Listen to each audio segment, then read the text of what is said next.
97,5 platform berani untuk beda players.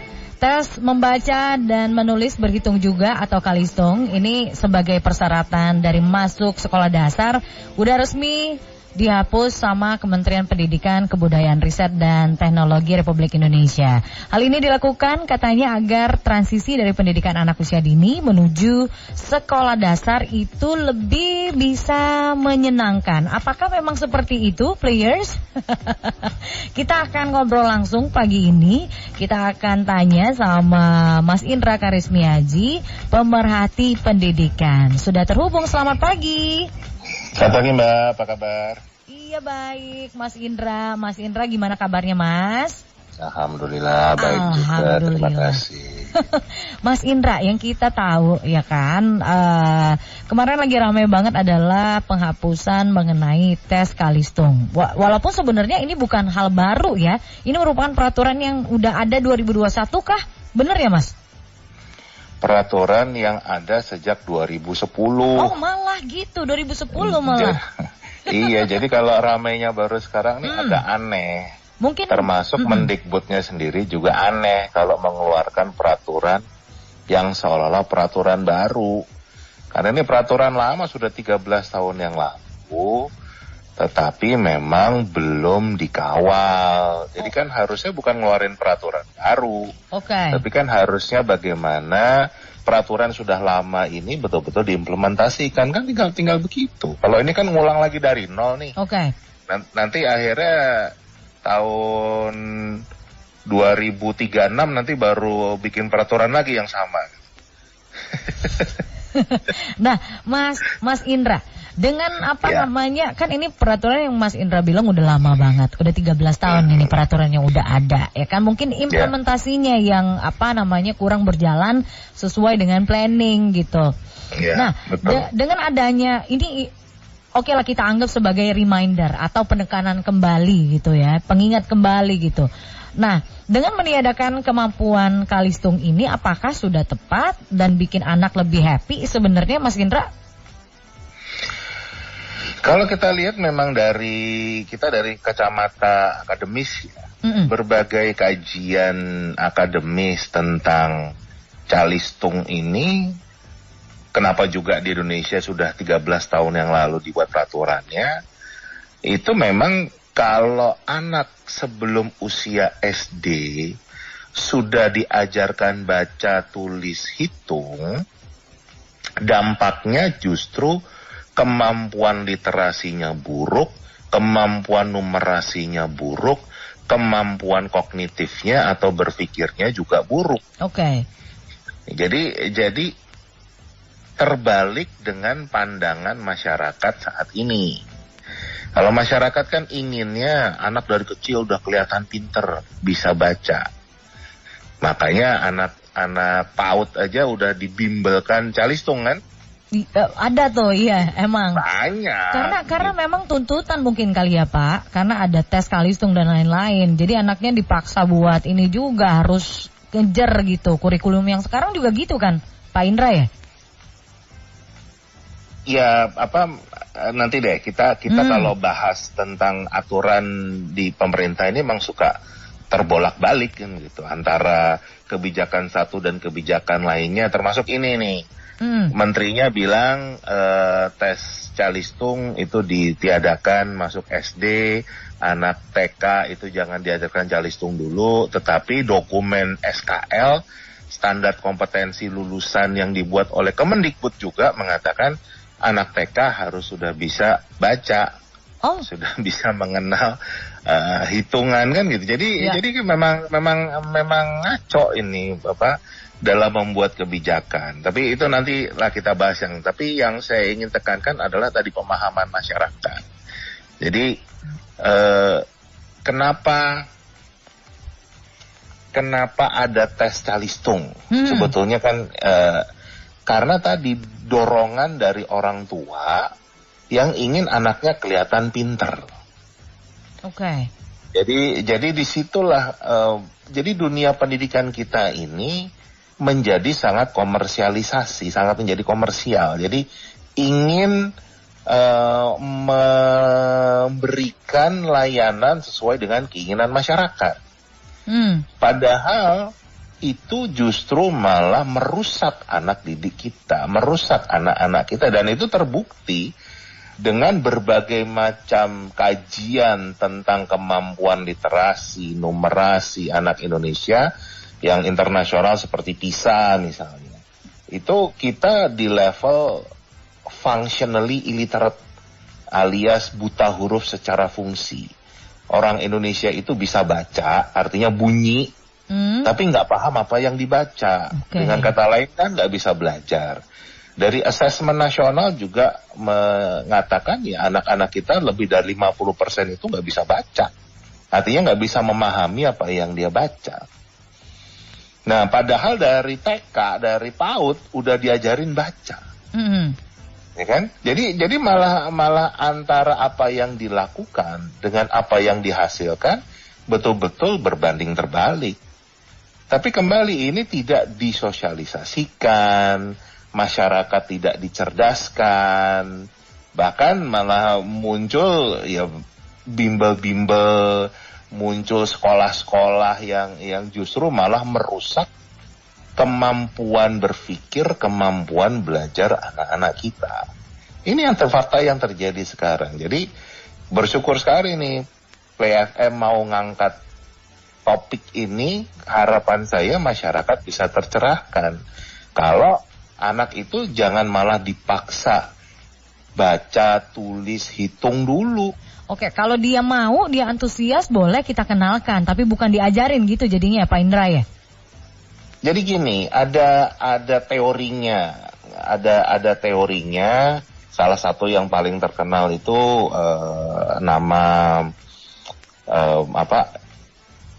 tokohnya Jerome Bruner.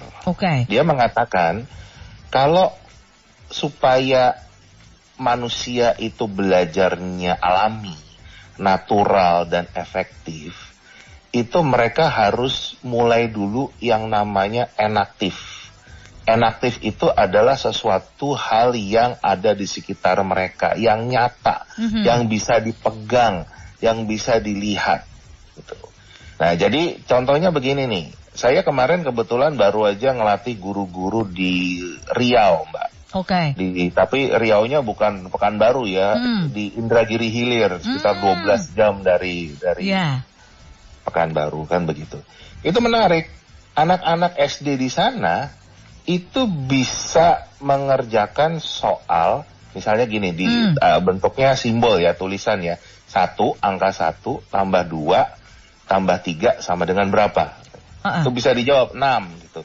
Tapi begitu soalnya kita buat yang alami, yang kontekstual kehidupan sehari-hari, misalnya ibu belanja ke pasar, di pasar ibu itu beli 1 buah kaos warna putih, kemudian 2 kaos warna hijau, kemudian 2 kaos warna biru, kemudian ibu pulang ke rumah, suruh masukkan kaos-kaos itu ke dalam lemari, ternyata di lemari ada 1 lagi kaos warna biru. Berapa jumlah kaos yang ada di dalam lemari setelah semua kaos yang dibeli dimasukkan?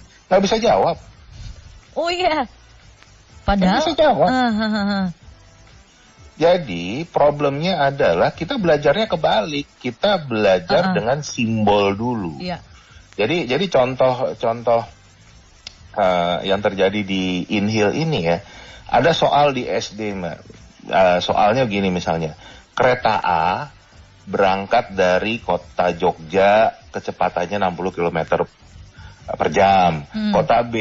Kereta B berangkat dari Jakarta kecepatannya 80 km. Itu kan dari zaman SD kita punya soal kayak gitu kan. Benar. Soal cerita ya. Soal cerita yang model seperti itu. Problemnya apa, Mbak? Anak Inhil nggak pernah ngelihat yang namanya kereta. Ya kan, karena di Inhil nggak ada kereta api. Ya kan, jadi itu yang disebut dengan belajar sesuatu yang sesuai abstrak, abstrak, nggak konkret. Jadi kalau di Inhil itu adanya kelapa, ya udah ganti kelapa gitu. Belajarnya ngitung kelapa kan gitu. Oke. Ya kan? Adanya perahu, ngitungnya perahu, jangan sesuatu yang nggak ada. Jadi itu yang disebut dengan enaktif. Setelah enaktif, baru kita masuk yang namanya ikonik. Nah, itu gambar. Nah, Mas Indra, ini ikonik gambar kita akan bahas ya. Lanjut ya nanti ya.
...97,5 platform berani untuk Beda Players. Ini masih ngobrol sama Mas Indra Karismiaji, pemerhati pendidikan. Kita lagi ngobrolin mengenai tes Kalistung yang ditiadakan di sekolah dasar. Tadi terakhir Mas Indra bilang sebenarnya kalau untuk memperkenalkan anak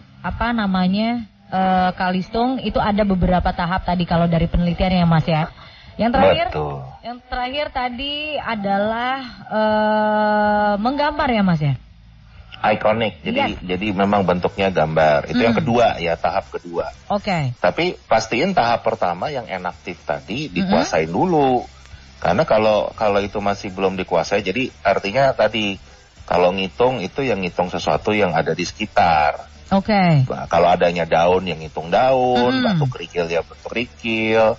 Adanya kelapa ya kelapa, pisang ya pisang, nanas ya nanas gitu loh. Jadi itu yang disebut dengan sesuatu yang konkret. Nah kemudian baru setelah sesuatu yang konkret itu dikuasai, kalau jumlahnya semakin besar kan susah. Misalnya gini, kalau kita mau pakai ngitung kelapa, bawa batok kelapa ke kelas 2, 3, 4, 5, mungkin sampai 10 batok kelapa masih gampang. Tapi kalau udah 50 batok kelapa, bawanya gimana ke dalam kelas?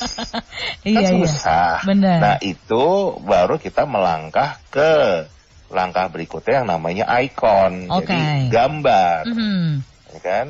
Gambar supaya memudahkan, nggak harus bawa barangnya yang bisa dipegang itu ke depan mata kan gitu. Tapi sudah paham dulu kan konsepnya.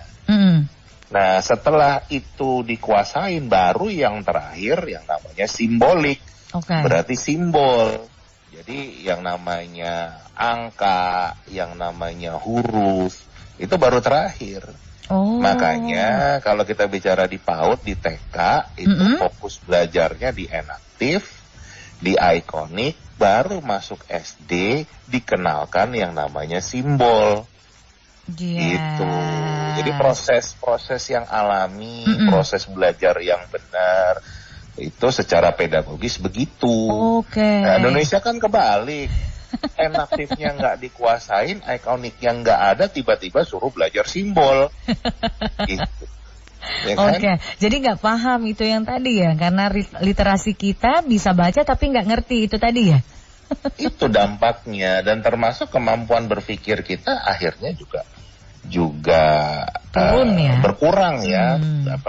Jadi karena memang tidak didesain untuk menjadi belajar yang benar, dan harusnya pemerintah ini yang punya tanggung jawab mencerdaskan kehidupan bangsa.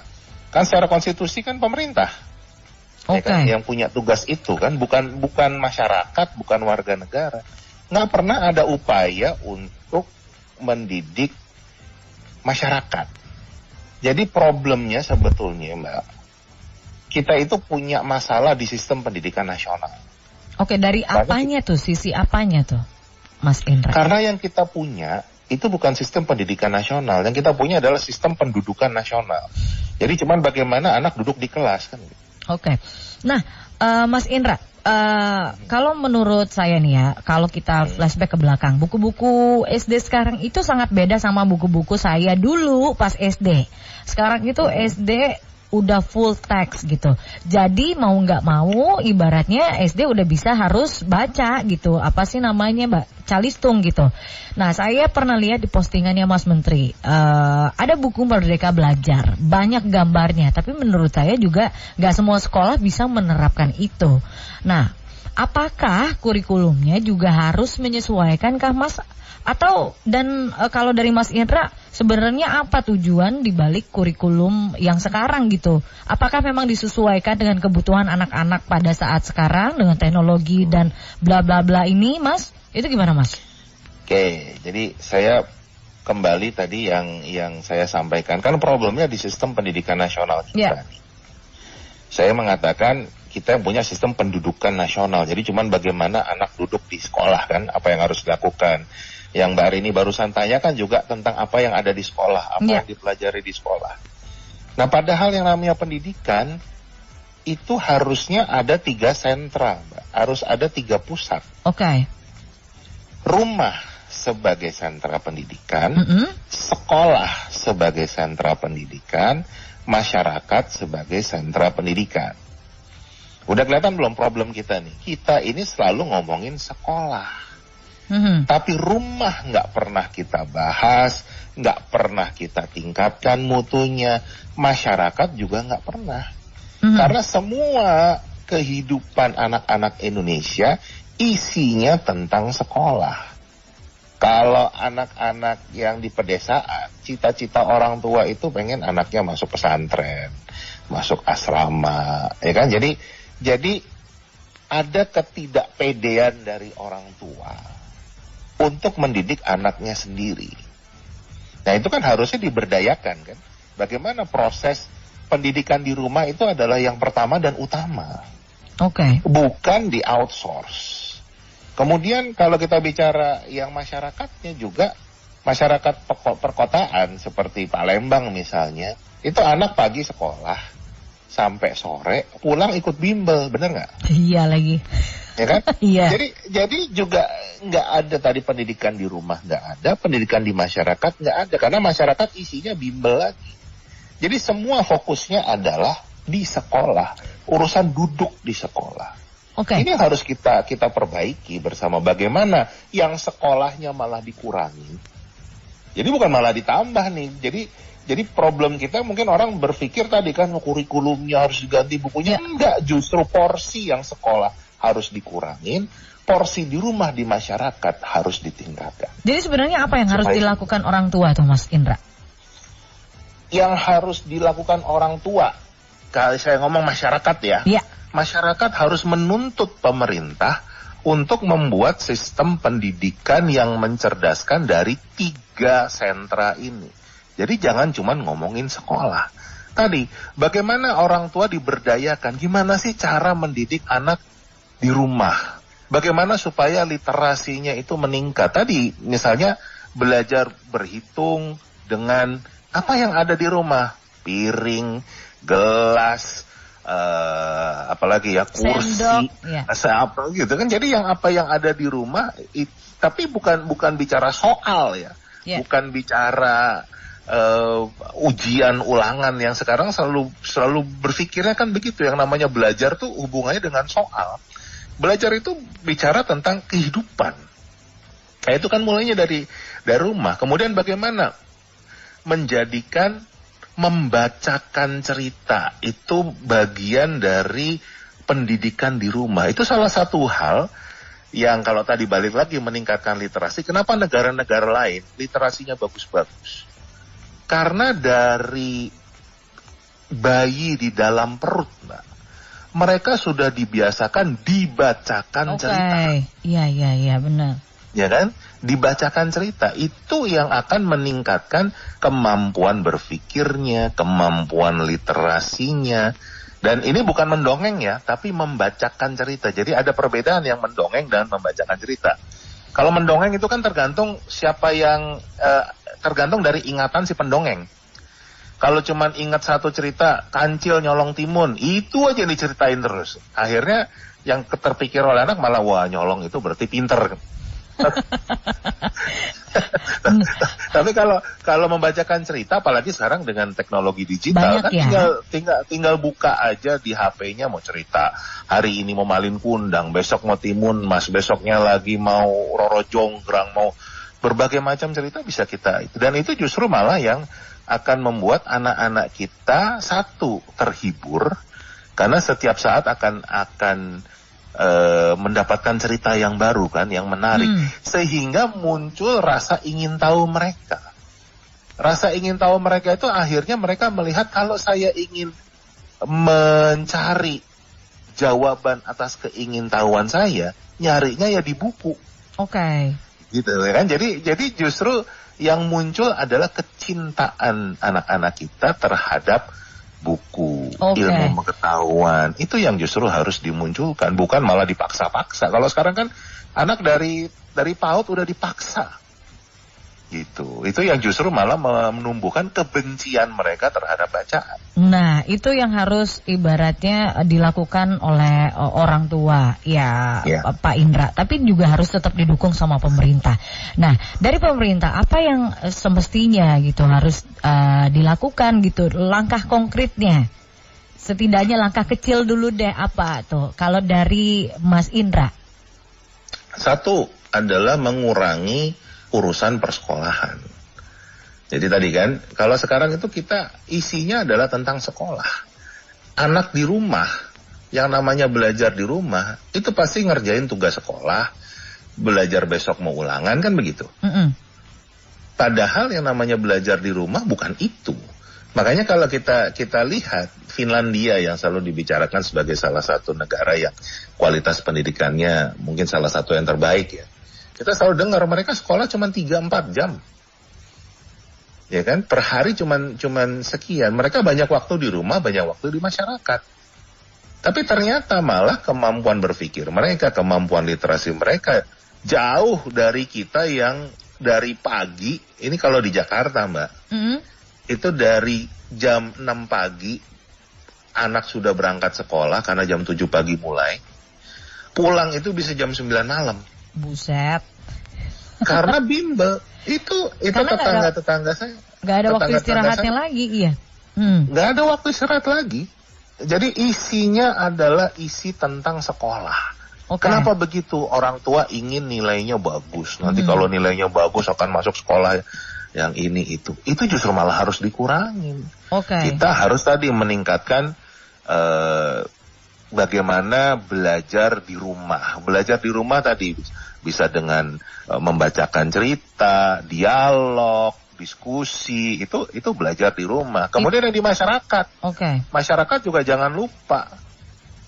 Itu lebih, kalau di luar negeri banyak anak-anak itu yang memang setelah sekolah, misalnya sekolah itu selesai jam 3 sore, itu akan langsung sibuk dengan sepak bola, dengan tarian, dengan debat, dengan segala sesuatu yang memang mengembangkan minat dan bakat mereka. Itu bagian dari masyarakat. Kalau kita kan enggak, kita justru malah banyak orang tua yang enggak suka anaknya ikut-ikut yang seperti itu. Nanti kamu kerja apa, kamu ini nilai kamu gimana. Jadi semua fokusnya adalah di angka, dinilai. Padahal tadi yang problem kita justru itu yang membuat tidak seimbang. Itu. Yes. Wow, ini udah banyak banget dikasih tahu sama Mas Indra players untuk pagi ini. Dan yang pasti adalah justru yang saya highlight itu haruslah dimulai dari pendidikan dari keluarga dulu, orang tua ya. Gitu ya. Itu yang pertama dan paling penting. Nah, itu dia players. Semoga pagi ini bisa memberikan insight baru. Kalau saya banyak banget tadi dapat dari Mas Indra. Mas Indra, makasih banyak udah ngobrol pagi ini. Sama-sama, Mbak. Semoga sehat-sehat terus ya. Amin. Sama juga buat Mbak Rini dan teman-teman di Play FM. Dah Mas Indra, selamat pagi. Pagi. I need a man.